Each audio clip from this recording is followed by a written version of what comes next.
بسم الله الرحمن الرحيم. الحمد لله الذي أنزل على عبده الكتاب ولم يجعل له عوجا قيما لينذر بأسا شديدا من لدنه ويبشر المؤمنين الذين يعملون الصالحات أن لهم أجرا حسنا ماكثين فيه أبدا وينذر الذين قالوا اتخذ الله ولدا ما لهم به من علم ولا لآبائهم كبرت كلمة تخرج من أفواههم إن يقولون إلا كذبا فلعلك باخع نفسك على آثارهم إن لم يؤمنوا بهذا الحديث أسفا إنا جعلنا ما على الأرض زينة لها لنبلوهم أيهم أحسن عملا وإنا لجاعلون ما عليها صعيدا جرزا أم حسبت أن أصحاب الكهف والرقيم كانوا من آياتنا عجبا إذ أوى الفتية إلى الكهف فقالوا ربنا آتنا من لدنك رحمة وهيئ لنا من أمرنا رشدا فضربنا على آذانهم في الكهف سنين عددا ثم بعثناهم لنعلم أي الحزبين أحصى لما لبثوا أمدا نحن نقص عليك نبأهم بالحق إنهم فتية آمنوا بربهم وزدناهم هدى وربطنا على قلوبهم إذ قاموا فقالوا ربنا رب السماوات والأرض لن ندعو من دونه إلها لقد قلنا إذا شططا هؤلاء قومنا اتخذوا من دونه آلهة لولا يأتون عليهم بسلطان بين فمن أظلم ممن افترى على الله كذبا وإذ اعتزلتموهم وما يعبدون إلا الله فأووا إلى الكهف ينشر لكم ربكم من رحمته ويهيئ لكم من أمركم مرفقا وترى الشمس إذا طلعت تزاور عن كهفهم ذات اليمين وإذا غربت تقرضهم ذات الشمال وهم في فجوة منه ذلك من آيات الله من يهد الله فهو المهتد ومن يضلل فلن تجد له وليا مرشدا وتحسبهم أيقاظا وهم رقود ونقلبهم ذات اليمين وذات الشمال وكلبهم باسط ذراعيه بالوصيد لو اطلعت عليهم لوليت منهم فرارا ولملئت منهم رعبا وكذلك بعثناهم ليتساءلوا بينهم قال قائل منهم كم لبثتم قالوا لبثنا يوما أو بعض يوم قالوا ربكم أعلم بما لبثتم فابعثوا أحدكم بورقكم هذه إلى المدينة فلينظر أيها أزكى طعاما فليأتكم برزق منه وليتلطف ولا يشعرن بكم أحدا إنهم إن يظهروا عليكم يرجموكم أو يعيدوكم في ملتهم ولن تفلحوا إذا أبدا وكذلك أعثرنا عليهم ليعلموا أن وعد الله حق وأن الساعة لا ريب فيها إذ يتنازعون بينهم أمرهم فقالوا بنوا عليهم بنيانا ربهم أعلم بهم قال الذين غلبوا على أمرهم لنتخذن عليهم مسجدا سيقولون 3 رابعهم كلبهم ويقولون 5 سادسهم كلبهم رجما بالغيب ويقولون 7 وثامنهم كلبهم قل ربي أعلم بعدتهم ما يعلمهم إلا قليل فلا تمار فيهم إلا مراء ظاهرا ولا تستفت فيهم منهم أحدا ولا تقولن لشيء إني فاعل ذلك غدا إلا أن يشاء الله واذكر ربك إذا نسيت وقل عسى أن يهديني ربي لأقرب من هذا رشدا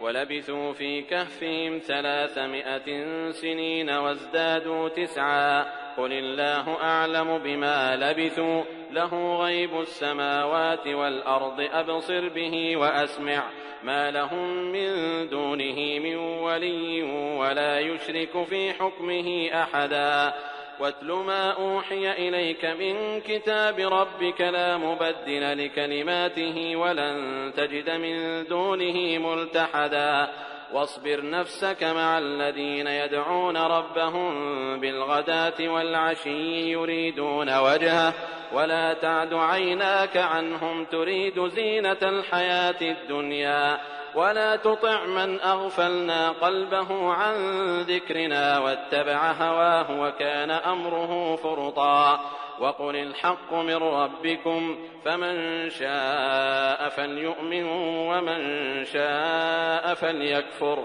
إنا أعتدنا للظالمين نارا أحاط بهم سرادقها وإن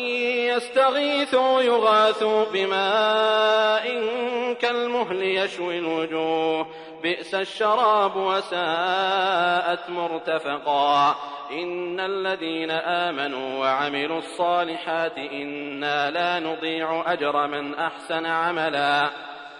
أولئك لهم جنات عدن تجري من تحتهم الأنهار يحلون فيها من أساور من ذهب ويلبسون ثيابا خضرا من سندس وإستبرق متكئين فيها على الأرائك نعم الثواب وحسنت مرتفقا واضرب لهم مثلا الرجلين جعلنا لأحدهما جنتين من أعناب وحففناهما بنخل وجعلنا بينهما زرعا كلتا الجنتين آتت أكلها ولم تظلم منه شيئا وفجرنا خلالهما نهرا وكان له ثمر فقال لصاحبه وهو يحاوره أنا أكثر منك مالا وأعز نفرا ودخل جنته وهو ظالم لنفسه قال ما أظن أن تبيد هذه أبدا وما أظن الساعة قائمة ولئن رددت إلى ربي لأجدن خيرا منها منقلبا قال له صاحبه وهو يحاوره أكفرت بالذي خلقك من تراب ثم من نطفة ثم سواك رجلا لكن هو الله ربي ولا أشرك بربي أحدا ولولا إذ دخلت جنتك قلت ما شاء الله لا قوة إلا بالله إن ترني أنا أقل منك مالا وولدا فعسى ربي أن يؤتيني خيرا من جنتك ويرسل عليها حسبانا من السماء فتصبح صعيدا زلقا أو يصبح ماؤها غورا فلن تستطيع له طلبا وأحيط بثمره فأصبح يقلب كفيه على ما أنفق فيها وهي خاوية على عروشها ويقول يا ليتني لم أشرك بربي أحدا ولم تكن له فئة ينصرونه من دون الله وما كان منتصرا هنالك الولاية لله الحق هو خير ثوابا وخير عقبا واضرب لهم مثل الحياة الدنيا كماء إن أنزلناه من السماء فاختلط به نبات الأرض فأصبح هشيما تذروه الرياح وكان الله على كل شيء مقتدرا. المال والبنون زينة الحياة الدنيا والباقيات الصالحات خير عند ربك ثوابا وخير أملا. ويوم نسير الجبال وترى الأرض بارزة وحشرناهم فلم نغادر منهم أحدا وعرضوا على ربك صفا لقد جئتمونا كما خلقناكم أول مرة بل زعمتم أن لن نجعل لكم موعدا. ووضع الكتاب فترى المجرمين مشفقين مما فيه ويقولون يا ويلتنا ما لهذا الكتاب لا يغادر صغيرة ولا كبيرة إلا أحصاها ووجدوا ما عملوا حاضرا ولا يظلم ربك أحدا. وإذ قلنا للملائكة اسجدوا لآدم فسجدوا إلا إبليس كان من الجن ففسق عن أمر ربه أفتتخذونه وذريته أولياء من دوني وهم لكم عدو بئس للظالمين بدلا. ما أشهدتم خلق السماوات والأرض ولا خلق أنفسهم وما كنت متخذ المضلين عضدا. ويوم يقول نادوا شركائي الذين زعمتم فدعوهم فلم يستجيبوا لهم وجعلنا بينهم موبقا. ورأى المجرمون النار فظنوا أنهم مواقعوها ولم يجدوا عنها مصرفا. ولقد صرفنا في هذا القرآن للناس من كل مثل وكان الإنسان أكثر شيء جدلا. وما منع الناس أن يؤمنوا إذ جاءهم الهدى ويستغفروا ربهم إلا أن تأتيهم سنة الأولين أو يأتيهم العذاب قبلا. وما نرسل المرسلين إلا مبشرين ومنذرين ويجادل الذين كفروا بالباطل ليدحضوا به الحق واتخذوا آياتي وما أنذروا هزوا. ومن أظلم ممن ذكر بآيات ربه فأعرض عنها ونسي ما قدمت يداه إنا جعلنا على قلوبهم أكنة أن يفقهوه وفي آذانهم وقرا وإن تدعهم إلى الهدى فلن يهتدوا إذن أبدا. وربك الغفور ذو الرحمة لو يؤاخذهم بما كسبوا لعجل لهم العذاب بل لهم موعد لن يجدوا من دونه موئلا. وتلك القرى أهلكناهم لما ظلموا وجعلنا لمهلكهم موعدا. وإذ قال موسى لفتاه لا أبرح حتى أبلغ مجمع البحرين أو أمضي حقبا فلما بلغا مجمع بينهما نسيا حوتهما فاتخذ سبيله في البحر سربا. فلما جاوزا قال لفتاه آتنا غداءنا لقد لقينا من سفرنا هذا نصبا. قال أرأيت إذ أوينا إلى الصخرة فإني نسيت الحوت وما أنسانيه إلا الشيطان أن أذكره واتخذ سبيله في البحر عجبا. قال ذلك ما كنا نبغ فارتدا على آثارهما قصصا فوجدا عبدا من عبادنا آتيناه رحمة من عندنا وعلمناه من لدنا علما. قال له موسى هل أتبعك على أن تعلمني مما علمت رشدا قال إنك لن تستطيع معي صبرا وكيف تصبر على ما لم تحط به خبرا. قال ستجدني إن شاء الله صابرا ولا أعصي لك أمرا. قال فإن اتبعتني فلا تسألني عن شيء حتى أحدث لك منه ذكرا. فانطلقا حتى إذا ركبا في السفينة خرقها قال أخرقتها لتغرق أهلها لقد جئت شيئا إمرا قال ألم أقل إنك لن تستطيع معي صبرا قال لا تؤاخذني بما نسيت ولا ترهقني من أمري عسرا فانطلقا حتى إذا لقيا غلاما فقتله قال أقتلت نفسا زكية بغير نفس لقد جئت شيئا نكرا قال ألم أقل لك إنك لن تستطيع معي صبرا قال إن سألتك عن شيء بعدها فلا تصاحبني قد بلغت من لدني عذرا فانطلقا حتى إذا أتيا أهل قرية استطعما أهلها فأبوا أن يضيفوهما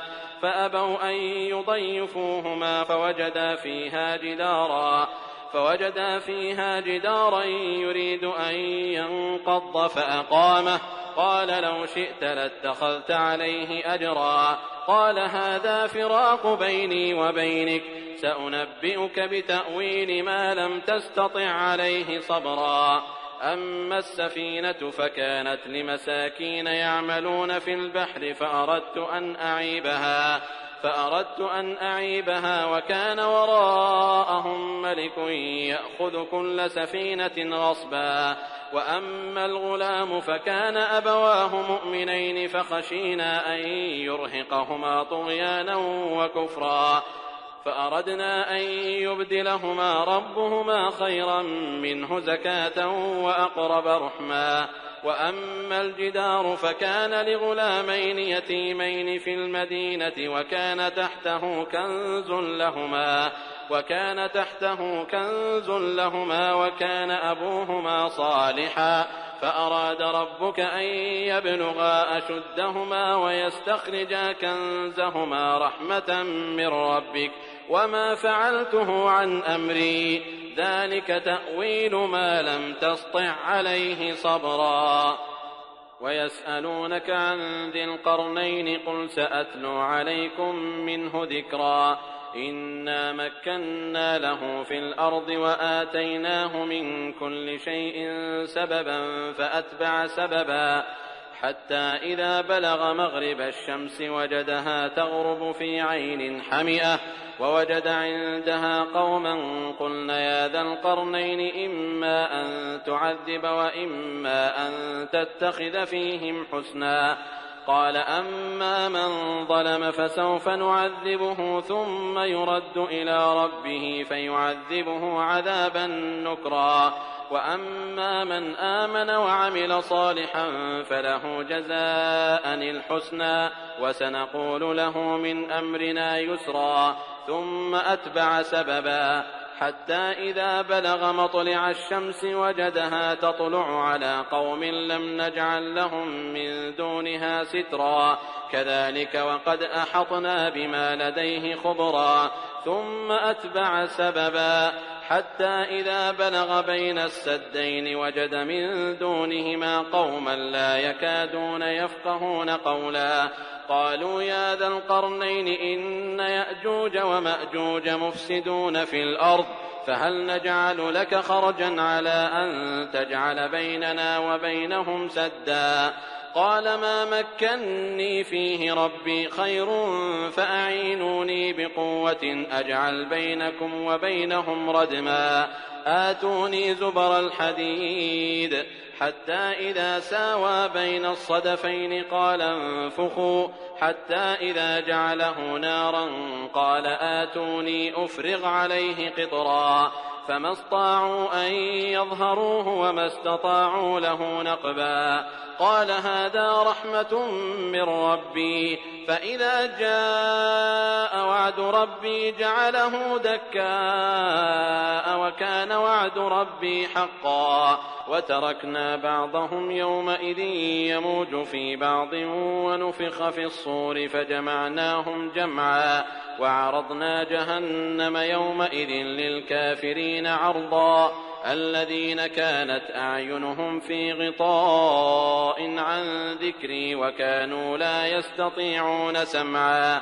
أفحسب الذين كفروا أن يتخذوا عبادي من دوني أولياء إنا أعتدنا جهنم للكافرين نزلا قل هل ننبئكم بالأخسرين أعمالا الذين ضل سعيهم في الحياة الدنيا وهم يحسبون أنهم يحسنون صنعا أولئك الذين كفروا بآيات ربهم ولقائه فحبطت أعمالهم فلا نقيم لهم يوم القيامة وزنا ذلك جزاؤهم جهنم بما كفروا واتخذوا آياتي ورسلي هزوا إن الذين آمنوا وعملوا الصالحات كانت لهم جنات الفردوس نزلا خالدين فيها لا يبغون عنها حولا قل لو كان البحر مدادا لكلمات ربي لنفد البحر قبل أن تنفد كلمات ربي ولو جئنا بمثله مددا قل إنما أنا بشر مثلكم يوحى إلي أنما إلهكم إله واحد فمن كان يرجو لقاء ربه فليعمل عملا صالحا ولا يشرك بعبادة ربه أحدا.